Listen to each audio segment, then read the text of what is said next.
Here we are in Adobe Illustrator. I have opened this template file called the cylinder lamp template. It is set up with these rectangles that the tabs go into when you wrap the lamp around the top and bottom rings.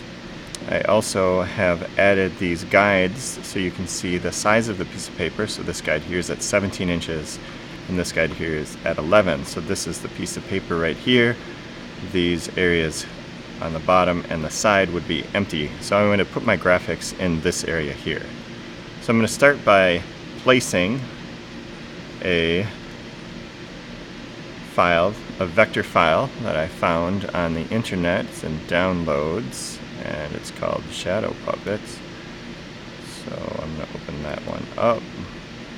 And here it is. I'm actually going to move this off of the artboard. So notice the artboard's down at the bottom here.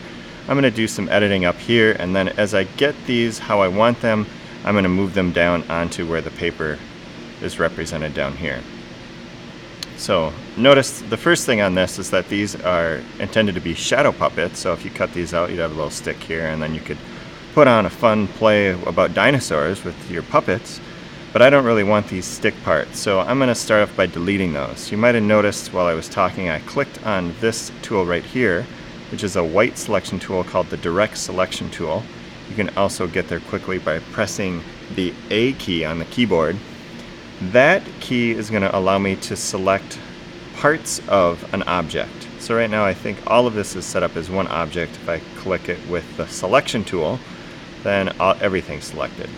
I just want part of this. The first thing I'm going to do is this file came with this border around it. I'm going to delete that. So I'm going to click on those corners and just hit the delete key on the keyboard. There's one more there. And I'm going to go around and delete all of these sticks on each one of these just by using the marquee, clicking and dragging. Get rid of all of those. And then if there's some that I don't want, so let's say I don't want the exploding volcano, I'll select that, and then whatever this is, a tree or something, I don't want that. But I like these dinosaurs.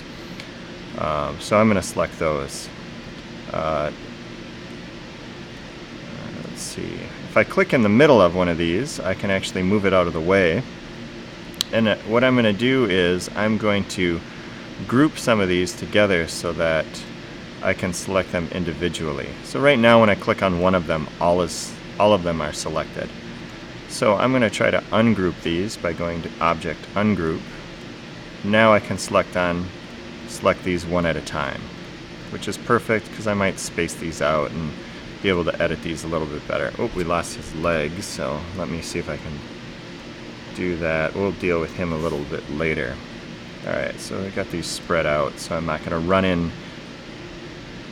to two or more of them when I'm using the Direct Select tool. Alright, so now the other thing I'm going to do is I just want to cut out the outline of these. So I'm going to select all of these and I'm going to change some stroke and fill settings. I'll start with the fill setting, which is this square here. I'm going to click on the red slash, which turns the fill to nothing or transparent. And I'm going to click on the square behind it, which turns on the stroke setting, and I'm going to set that to RGB red. I'm also, while I'm at it, going to change the stroke weight to 0.001 inches up here, as the laser will cut that. Now those settings should be good for the laser cutter. But the other issue that I need to solve here is that if I put these onto the paper, it's going to cut these all the way out, and I won't have that cool effect where, like in the butterfly lamp I showed you at the beginning, that the wings are still there and they pop out from the side of the cylinder of the lamp.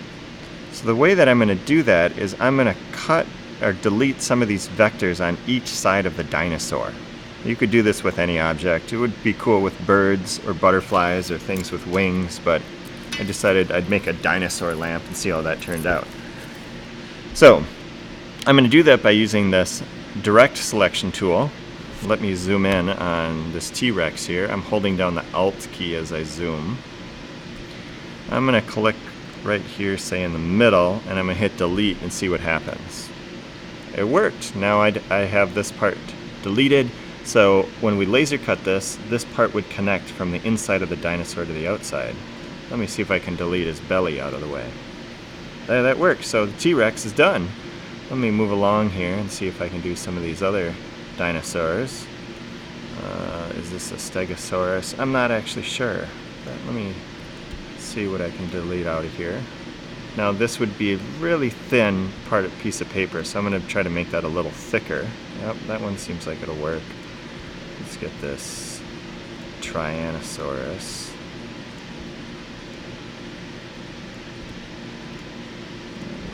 So there I have a connection here, connection there.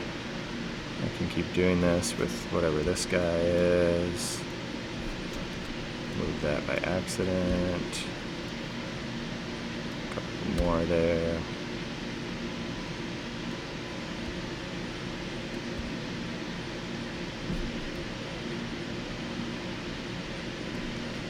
Let's see, how do I want to cut this one?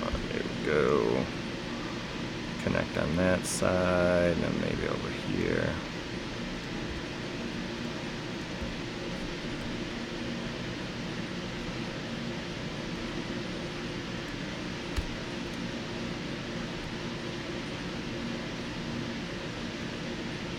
Alright, now this guy here has some issues because the way that it was drawn in Illustrator is the legs are separate objects as the body.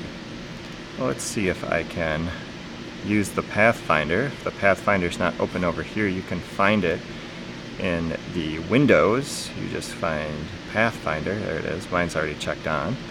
And this will give me some options for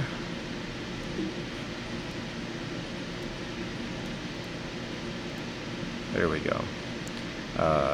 Finding a shape area. So I clicked the shape area and then I hit the expand button, and that found the outline of the whole thing.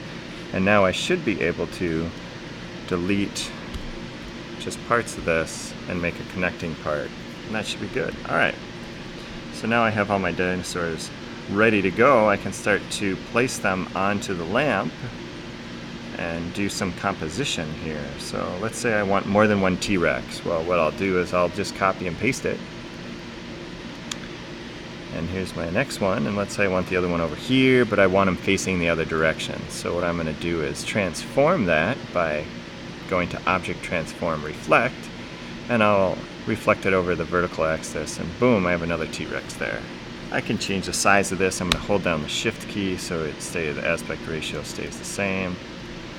Let's see, I like my T-Rexes, so I'll put another one of those there.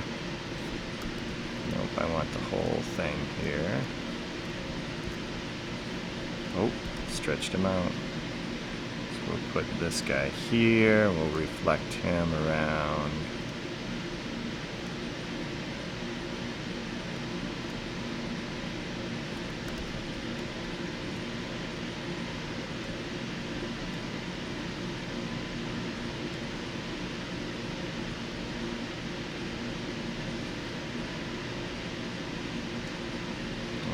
Some of these might be a little big, so I can make them a little smaller if I need to.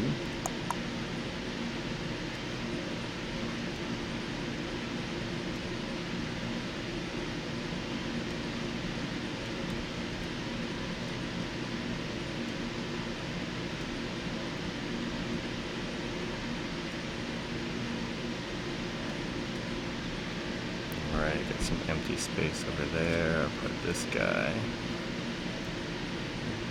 here, make them a little smaller, reflecting.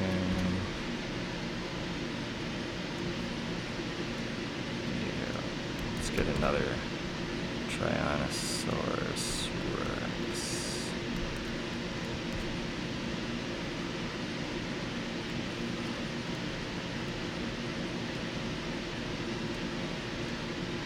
All right.